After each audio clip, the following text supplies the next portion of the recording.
Voilà, bonjour à tous. J'espère que vous allez tous bien, physiquement, spirituellement, moralement. Voilà, je l'avais partagé mardi déjà, mais je le repartage dimanche puisqu'il y a plus de monde. Vous avez le bonjour des Côte-Béquets, de l'église de Côte-Bec. Voilà, ils m'ont chargé de vous le dire, donc je vous le transfère. Même si peut-être que vous en connaissez quelques-uns, et puis voilà. On était très heureux de se retrouver dimanche dernier ensemble, on a passé un bon moment, et puis on dit dire bonjour, voilà. Voilà, donc aujourd'hui, j'avais un thème particulier, et vous me connaissez, j'aime bien poser des questions avant de commencer, et une des questions que je me posais, c'est est-ce que vous savez pourquoi vous avez été choisi comme enfant de Dieu? Ça, je vous laisse la question à vos cœurs. Pourquoi vous avez été choisi pour devenir enfant de Dieu? Pourquoi vous avez été choisi pour devenir aujourd'hui chrétien? Et j'avais une autre question, et j'aime bien sauter du coq à l'âne. Est-ce que vous aimez les fruits? Alors, il y a des fruits qu'on aime un peu plus que d'autres. Est-ce que les enfants, vous connaissez ce fruit-là? C'est une figue, effectivement. C'est une figue. Et on va voir une histoire dans la Bible où il est parlé de figues. On va le voir ensemble. Mais tout d'abord, voilà, je voulais vous rappeler une chose, c'est que dans la Bible, vous vous rappelez, je ne sais pas si vous le savez peut-être, mais dans la Bible, le mot fruit est rapporté 210 fois. Il est parlé 210 fois de fruits. Donc forcément, les mots sont différents du grec et de l'hébreu. Donc en hébreu, c'est péri, et en grec, c'est, alors attention, karpoph orero. Mais ils ont la même définition.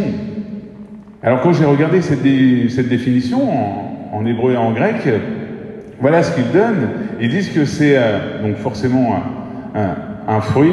Premièrement, c'est le fruit des arbres, de la vigne, des champs, de tout ce que l'on peut en tirer. Quand on plante quelque chose, nous obtenons un fruit de cette chose. Deuxièmement, il y a un deuxième fruit, c'est le fruit de la progéniture. Avoir des enfants, c'est le fruit d'un couple, le fruit de l'amour entre un couple. Donc oui, vous êtes des fruits aussi, les enfants. Des bons fruits. Il y a aussi le fruit d'un travail ou d'un acte que l'on en tire. Quand on travaille, forcément, à la fin du mois, on a un salaire et c'est notre fruit de tout le travail du mois. Il y a aussi un fruit que souvent on prête un peu moins attention, et c'est pour ça que je voulais juste faire un petit aparté en plus dans ce fruit-là, c'est le fruit de la louange. Vous savez que quand vous apportez votre louange à Dieu, là aujourd'hui c'est ce que vous venez de faire, Luc vous a conduit dans ce temps de louange, on vient forcément apporter à Dieu. Alors c'est vrai qu'on en tire des bénéfices, on reçoit des choses durant ce temps de louange, on reçoit la paix, on reçoit l'amour de Dieu, mais avant tout il faut bien avoir en tête que quand on passe dans un moment de louange, c'est avant tout nous qui apportons une louange à Dieu. C'est nous qui apportons toute notre reconnaissance, toute notre adoration. Et donc, la Bible présente que la louange, c'est comme un fruit de nos lèvres. Il y a le fruit de la vie éternelle. Pour ceux, alors j'ai été étonné quand j'ai lu ça dans la définition, c'est pour ceux qui ont travaillé leurs âmes pour la récolte. Le fruit de la vie éternelle. Et il y a un autre fruit qu'on aime un peu moins à récolter, mais qui est nécessaire pour nous, c'est le fruit des épreuves. Quand on passe par des épreuves, des moments durs dans notre vie, on en tire à la fin un fruit pour nous. Un fruit qui vient changer notre caractère, quelque chose qui vient nous transformer, qui nous apporte quelque chose. Parce qu'un fruit, à la base, c'est ça. Quand on mange une figue, c'est parce qu'on veut qu'elle nous apporte quelque chose. Donc voilà, je voulais voir ensemble avec vous le fruit, en tout cas d'une figue, et je vais vous inviter à ouvrir votre Bible dans Marc chapitre 11, verset 12. Vous connaissez certainement cette histoire avec le figuier, mais cette histoire nous en apporte beaucoup. Mais je pense qu'on a tendance à analyser que le dessus et jamais en profondeur, et c'est ce qu'on va faire aujourd'hui, on va aller voir un peu en profondeur cette histoire. Marc chapitre 11, verset 12, et on va lire jusqu'au verset 14, alors je suis en Louis II. Marc chapitre 11, verset 12 et verset 14.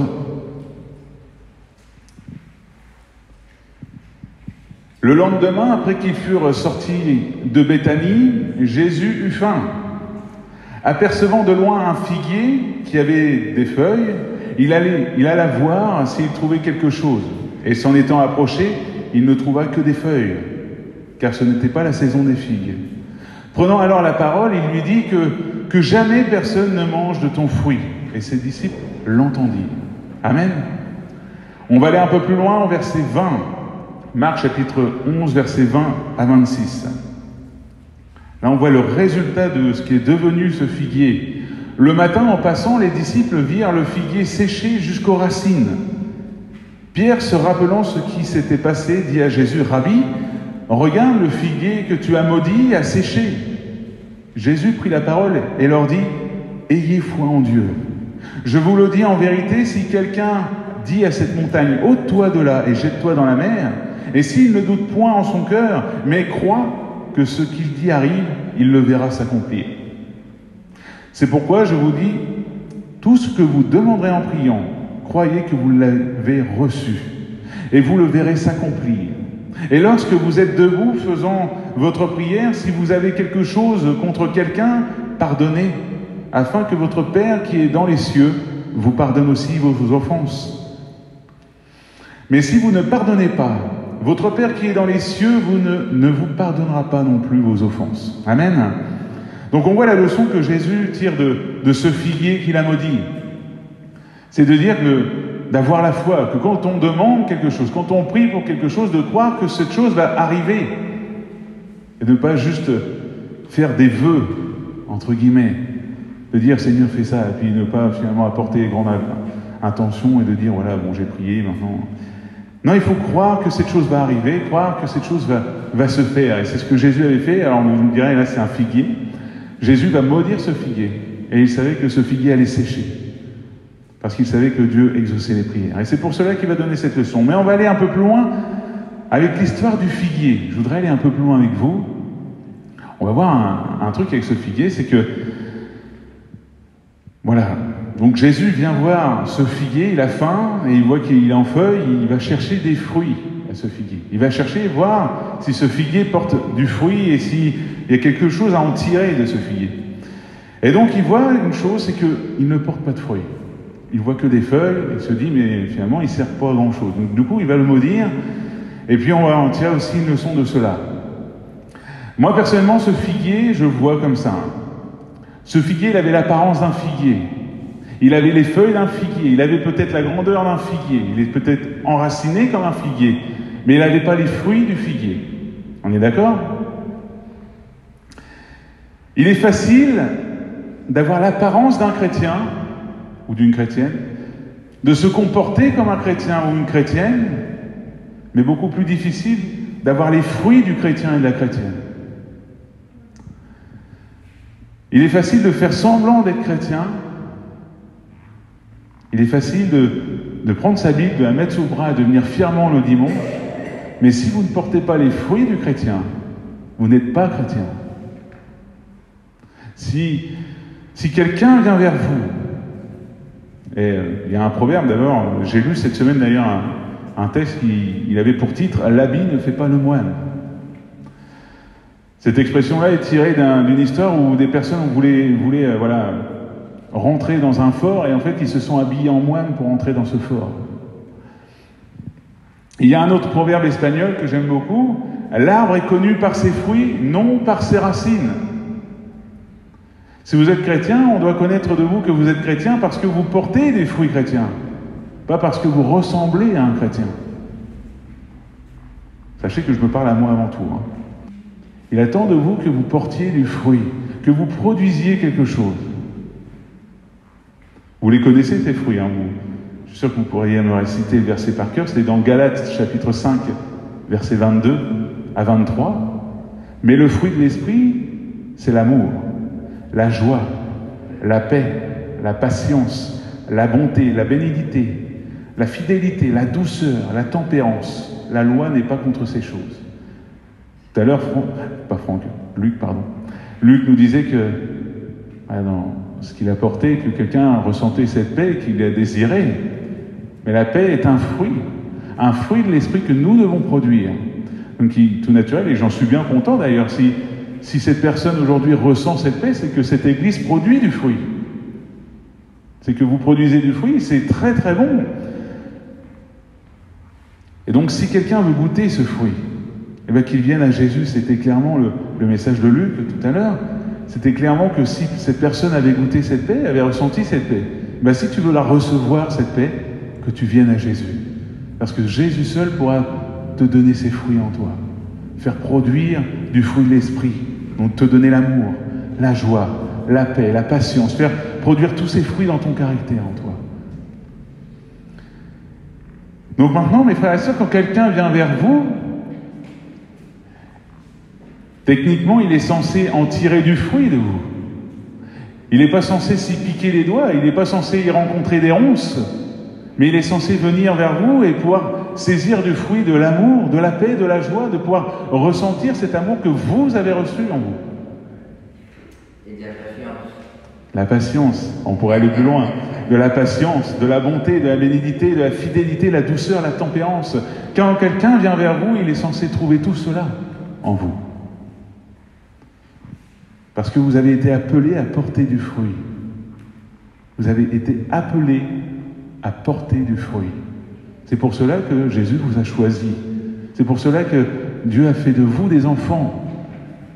Parce qu'il veut que vous portiez du fruit, que vous-même déjà vous profitiez de ces fruits, que vous ressentez cet amour, cette paix, cette joie, cette patience pour notre frère. Il veut que vous ressentiez tout ça, mais il veut aussi que vous la produisez pour les personnes qui sont autour de vous.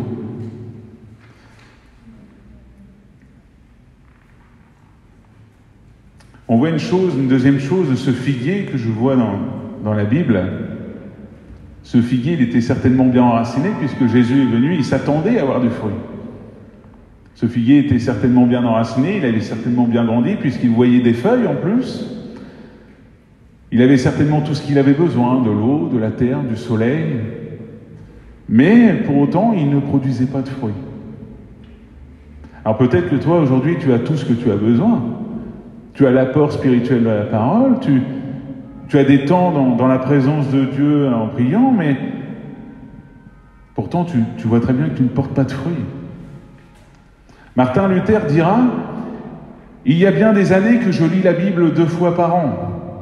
C'est un grand et puissant arbre. Tous les chapitres sont des rameaux et des branches. J'ai secoué pour voir ce qu'il portait et pouvait me donner. J'en ai vu tomber des fruits précieux. Et à chaque fois, j'en ai recueilli de nouveaux. À chaque fois que Martin Luther lisait sa Bible, il cueillait des fruits, de nouveaux fruits à chaque fois. Parce qu'il, comme il disait, il secouait les branches.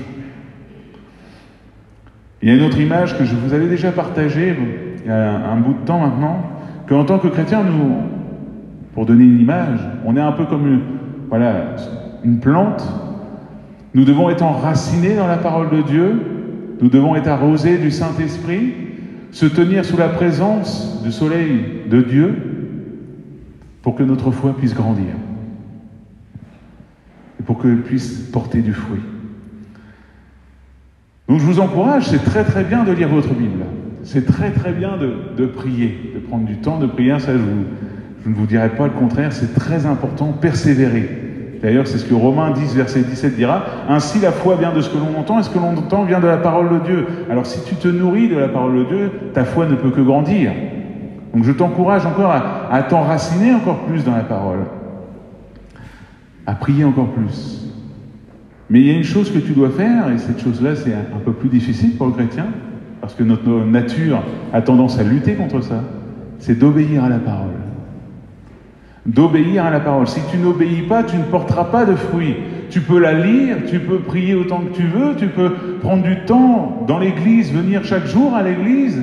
Si tu ne prends pas le temps d'obéir à la parole, si par exemple quand Jésus te dit d'aimer ton ennemi et tu ne l'aimes pas, tu ne porteras pas de fruits. Si on te demande de pardonner et que tu ne pardonnes pas, tu ne porteras pas de fruits.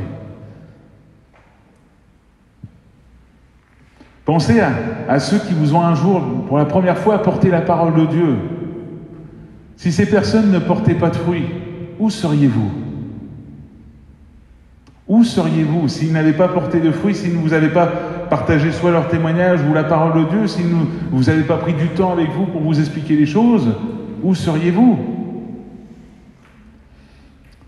Nous voyons que ce figuier que Jésus a maudit, il avait l'apparence d'un figuier, il avait la grandeur d'un figuier, les feuilles d'un figuier, mais il n'en portait pas les fruits. Et pour cela, Jésus l'a maudit. Alors c'est étrange, et c'est là que je voudrais venir vous parler d'une chose aussi importante. Nous voyons que quand Jésus a maudit ce figuier, le lendemain, quand il se repassait devant, le figuier était complètement desséché jusqu'aux racines, mort. Et je vois une chose, je voudrais lire Proverbe chapitre 18, versets 20-21. Proverbe chapitre 18, versets 20-21.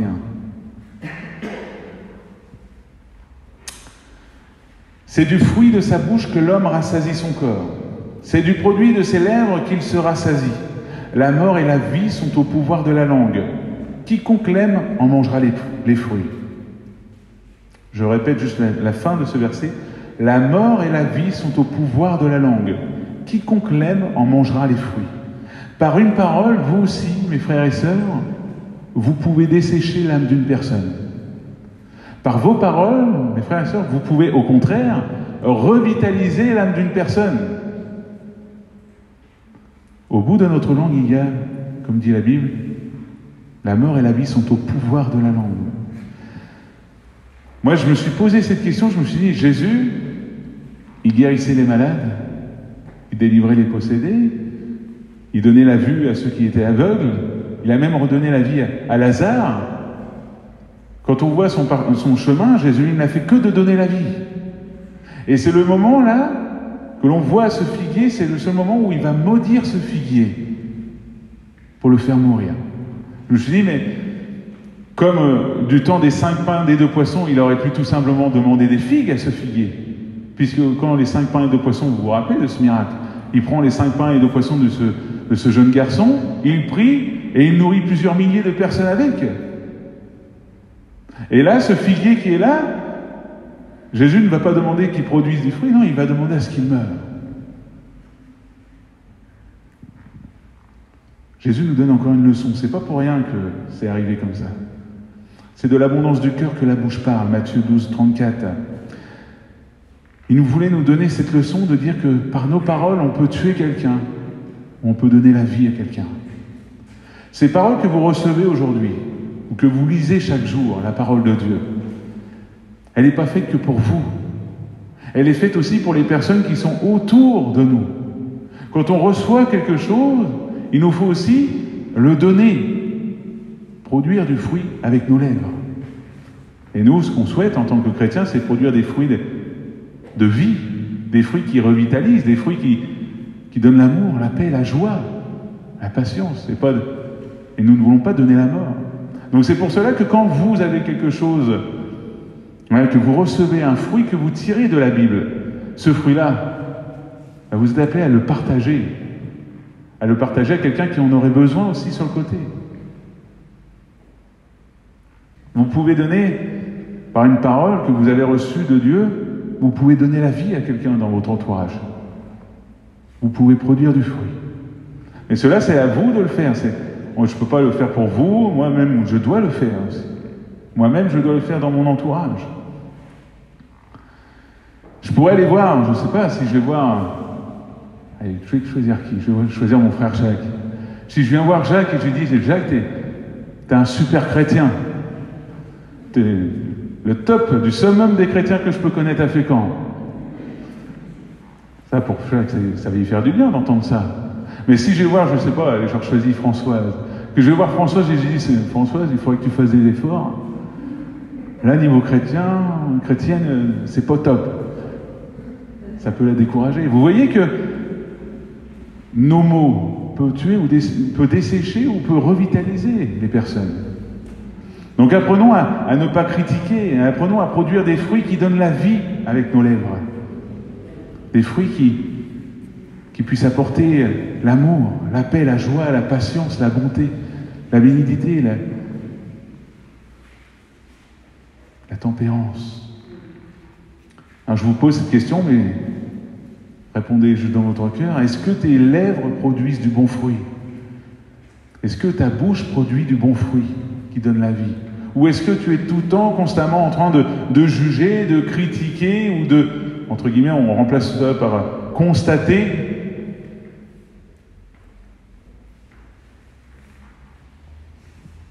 Je vous mets ça à cœur. Alors si aujourd'hui tu remarques que tu ne produis pas du bon fruit, si aujourd'hui tu vois que par ta bouche tu apportes plus la mort que la vie, il n'est pas trop tard. Il n'est pas trop tard pour changer. Il n'est pas trop tard pour que tu puisses changer d'attitude. Le problème vient clairement du cœur, comme je vous l'ai dit tout à l'heure, c'est de l'abondance du cœur que la bouche parle.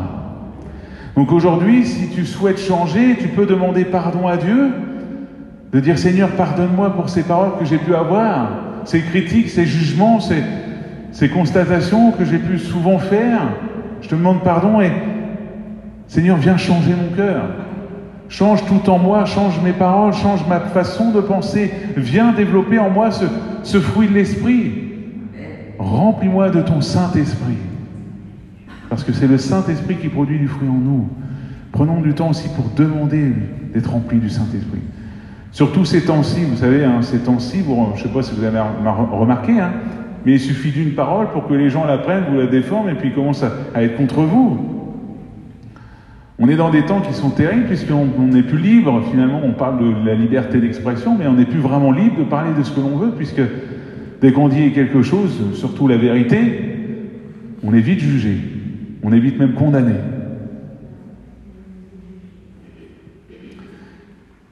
Mais pour nous, en tant que chrétiens, il faut continuer à dire cette vérité, parce que cette vérité est un fruit important. C'est la parole de Dieu, forcément. Même si les gens peuvent aller contre nous, il est important pour nous de toujours apporter la vérité, parce que c'est elle qui redresse, c'est elle qui permet de nous remettre sur des voies qui sont droites. Et je voudrais, voilà, il y a une vérité qui est importante aujourd'hui, qui est important de se rappeler, parce que c'est dans Matthieu chapitre 7, verset 15, c'est un avertissement que la Bible nous donne. Je vous dis ça parce qu'on parle de ces temps-ci.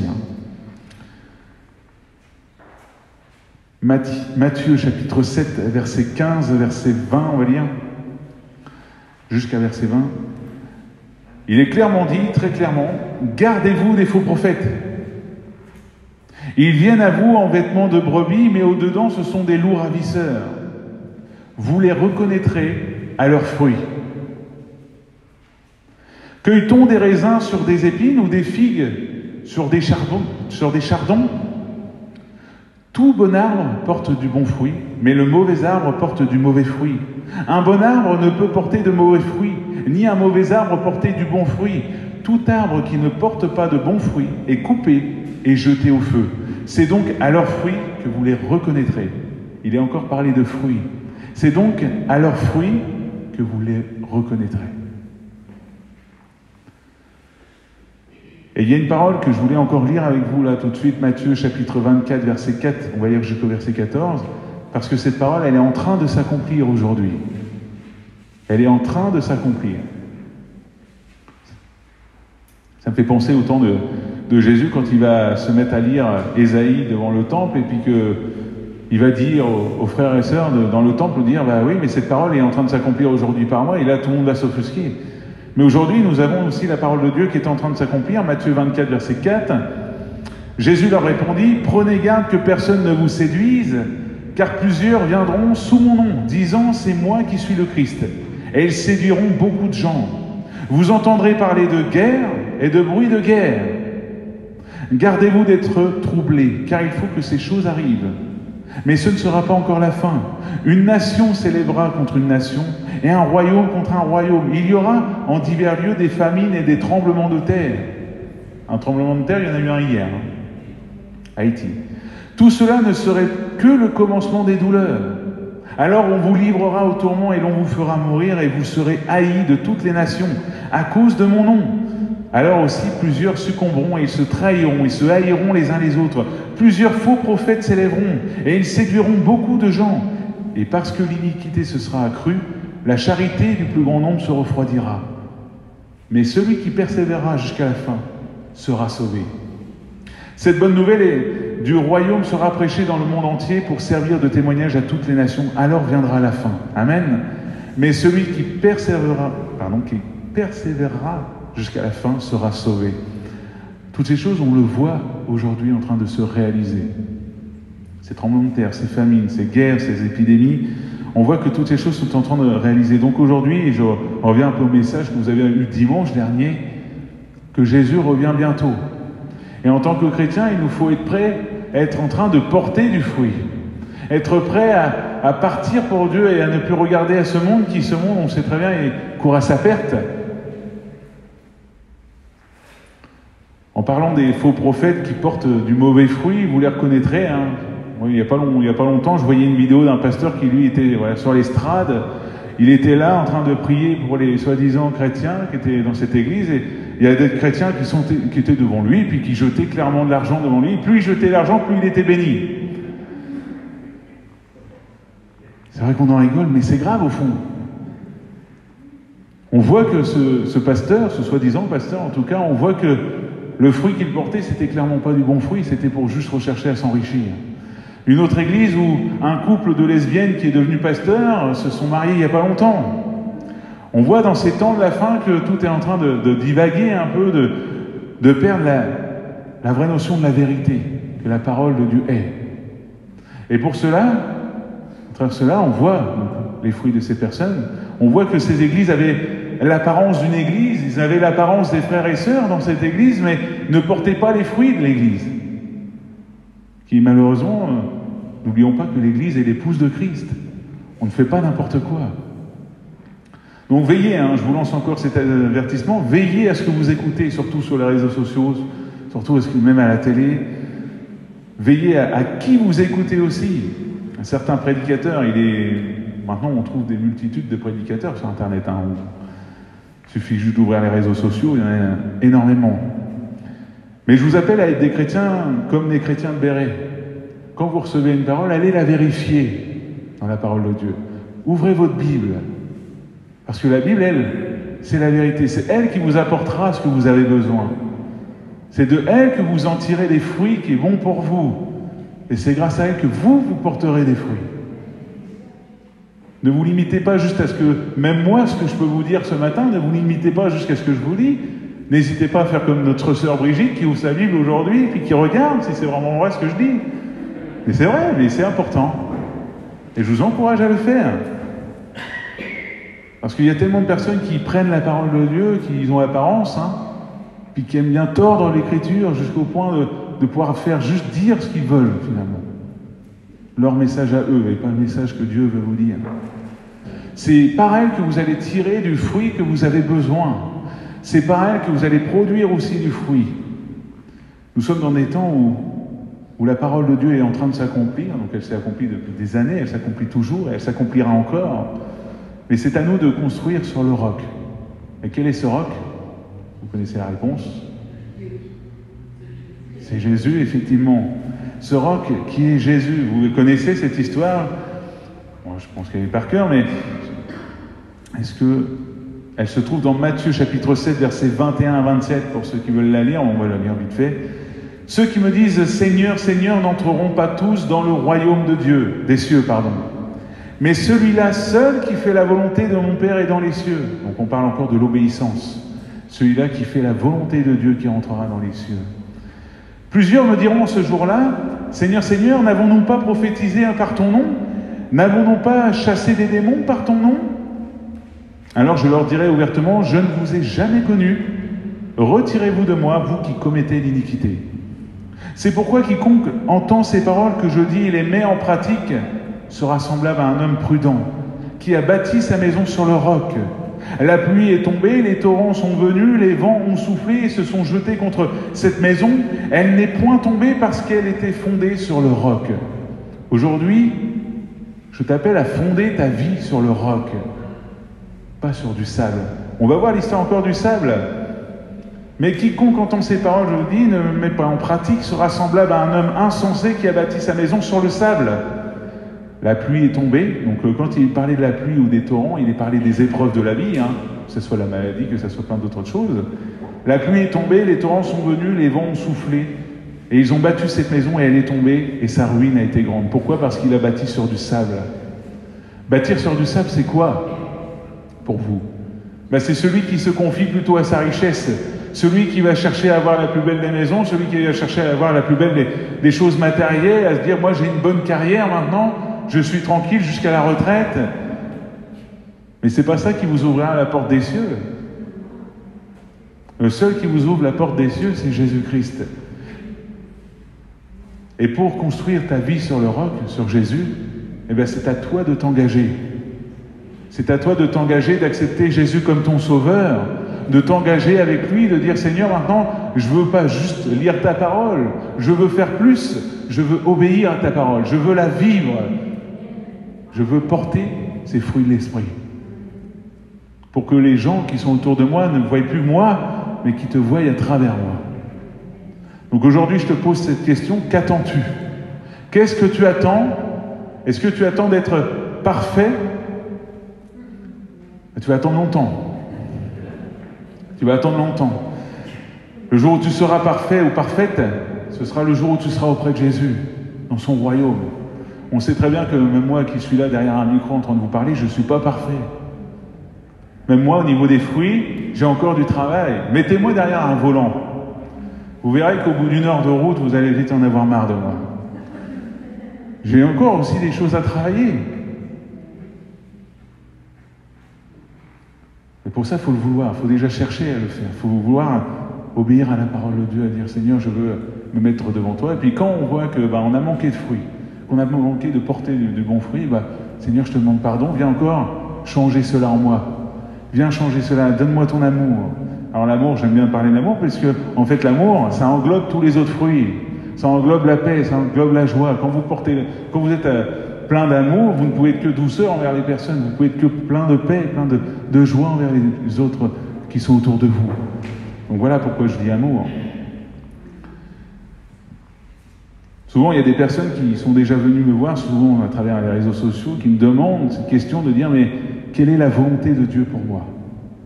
Quelle est la volonté de Dieu pour moi? J'y réponds tout simplement, la première volonté de Dieu pour toi, c'est pourquoi tu es sur cette terre? C'est tout simplement parce qu'il veut que tu deviennes son enfant. Il veut premièrement que tu l'acceptes comme ton Dieu, que tu acceptes sa grâce qu'il a manifestée par Jésus-Christ pour toi à la croix. Mais pour cela, moi je ne peux pas le faire pour toi. Personne ne peut le faire pour toi. C'est à chacun d'entre nous de nous placer devant Dieu, de demander pardon parce qu'on sait qu'on est pécheurs. La Bible le confirme, on est tous pécheurs. On n'est pas arrivé dans ce monde parfait. Et pour cela, Dieu nous offre une occasion de pouvoir accéder au paradis. Et cette occasion, c'est Jésus-Christ. Cette occasion de construire ta vie sur le roc. Une vie qui ne sera pas vécue pour rien parce que tu sais qu'après cette vie, tu auras une nouvelle vie.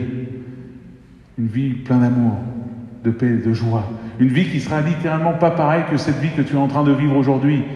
Parce que malheureusement, on sait que dans ce monde, elle est impactée par le péché, elle a été déformée. C'est pas ce que Dieu voulait pour nous à la base. C'est pas du tout ce que Dieu voulait. Adam et Ève, à la base, ils étaient carrément dans un paradis sur cette terre. Tout était bon pour eux, tout était parfait.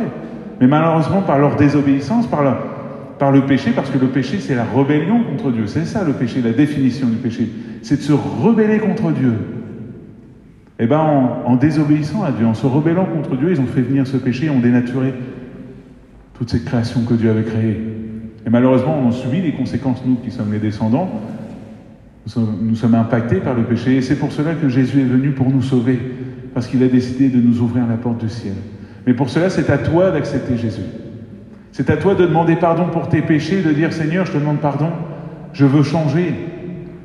Et je t'accepte comme mon sauveur. » Il n'y a pas plus simple.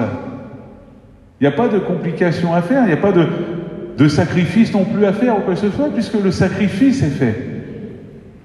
Le sacrifice est Jésus-Christ, sur cette croix. Aujourd'hui, Dieu, je sais qu'il a commencé une œuvre qui est parfaite en vous. Il a commencé une œuvre qu'il rendra parfaite. Et il va la continuer. Mais aujourd'hui, peut-être que quelqu'un veut saisir cette grâce. Dieu veut commencer cette œuvre en toi. Il veut commencer à te changer, à te transformer, à te donner de l'amour, de la paix, de la joie, à te faire sentir cette paix. Mais pour cela, il t'appelle, toi, à faire ce choix de l'accepter. Donc je te pose cette question, est-ce que tu le veux? Qu'est-ce qui t'empêche aujourd'hui d'accepter la grâce de Dieu? Qu'est-ce qui t'empêche aujourd'hui de dire oui à Dieu? Cette question, je te la laisse à cœur. Tu peux le répondre simplement dans ton cœur ou dans la prière quand tu repartiras chez toi, de dire Seigneur, je veux te donner ma vie, te donner mon cœur. Il n'y a pas plus simple comme prière à faire. Donc, en conclusion, pour terminer, comment porter du fruit? Je vous invite, mes frères et sœurs, à chercher à être remplis du Saint-Esprit. À être remplis, à être renouvelés du Saint-Esprit, à être baptisés du Saint-Esprit, pour recevoir ces fruits de l'Esprit, pour déjà ressentir ces fruits, avoir l'amour, la paix, la joie, mais ainsi pour les porter, pour l'apporter aux autres qui sont autour de nous. Que quand les autres viennent vers André, qu'ils ne se piquent pas la main, mais qu'ils reçoivent bien l'amour d'André, l'amour de Dieu à travers André, qu'ils puissent recevoir quelque chose de Dieu. Donc soyons, je reprends l'image que je vous avais apportée, soyons enracinés dans la Bible, dans la parole de Dieu, lisons-la chaque jour, soyons arrosés du Saint-Esprit, mettons-nous sous la présence de Dieu, et là vous verrez que votre foi grandira, mais qu'elle ne fera pas que grandir, elle produira des fruits. Elle produira du fruit pour Dieu. Et c'est ce que Dieu désire pour nous, qu'on puisse produire du fruit. Cherchez, deuxièmement, à chercher à obéir à Dieu, parce que produire du fruit, c'est obéir à Dieu. Quand on produit du fruit, c'est parce qu'on est dans la volonté de Dieu et qu'on obéit à Dieu.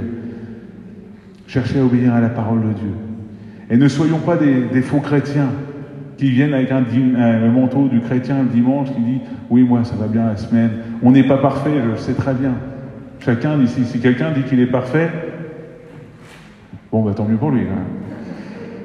Mais je sais très bien que personne n'est parfait ici présent. Personne n'est parfait. Vous arrivez tous de commettre des choses, ou malheureusement de fauter, et c'est là que c'est important de venir à l'église pour qu'on puisse soit en parler avec des frères et sœurs, qu'on puisse aussi prendre du temps dans la prière, entendre la parole de Dieu pour grandir, mais aussi pour partager quand on a des épreuves ensemble, pour qu'on puisse prier les uns pour les autres, comme tout à l'heure, je vois qu'Elisabeth me disait, avec Francine. Et pas juste d'être un chrétien passif, mais un chrétien actif. Je veux donner la parole à la Bible pour finir ce temps. C'est Philippiens chapitre 1, verset 6. « Et j'en suis fermement persuadé, celui qui a commencé en vous son œuvre bonne la poursuivra jusqu'à son achèvement au jour de Jésus-Christ. » Dieu a commencé une œuvre en vous, il la rendra parfaite. Et si tu le désires, Dieu peut commencer cette œuvre en toi aujourd'hui. Seigneur, merci de poser ta main sur mes frères et sœurs. Merci pour ces moments, merci pour ta parole. Et ce que nous désirons ce matin, Seigneur, avant tout, c'est porter du fruit. Obéir à ta parole, parce qu'on ne veut pas juste se borner à la lire ou à écouter ta parole. Mais ce que nous voulons, c'est obéir pour vivre ta parole, vivre, Seigneur, cet amour, cette paix, cette joie, et ne pas être de faux chrétiens qui font semblant d'être chrétiens. C'est pas ce que nous voulons. Ce que nous voulons, c'est vraiment être ces disciples qui te suivent, ces disciples qui obéissent à ta volonté. Alors merci, Père éternel, de disposer nos cœurs.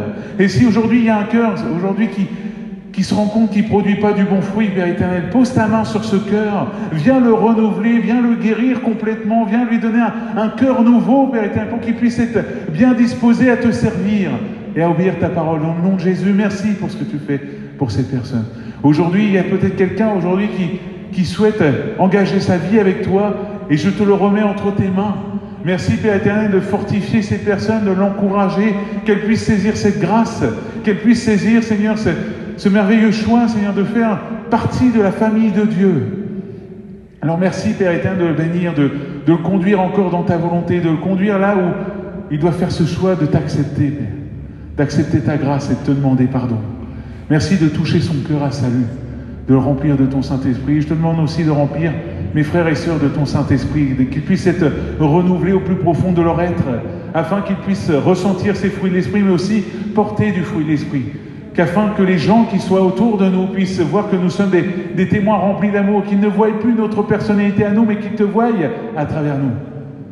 Alors merci, Seigneur, de grandir encore en nous, et que notre moi puisse diminuer. Merci, Père éternel, pour ce que tu fais dans mes frères et sœurs. Merci pour cette œuvre que tu as commencée et que tu rendras parfaite. Dans le nom de Jésus, à toi toute la gloire. Amen. Amen.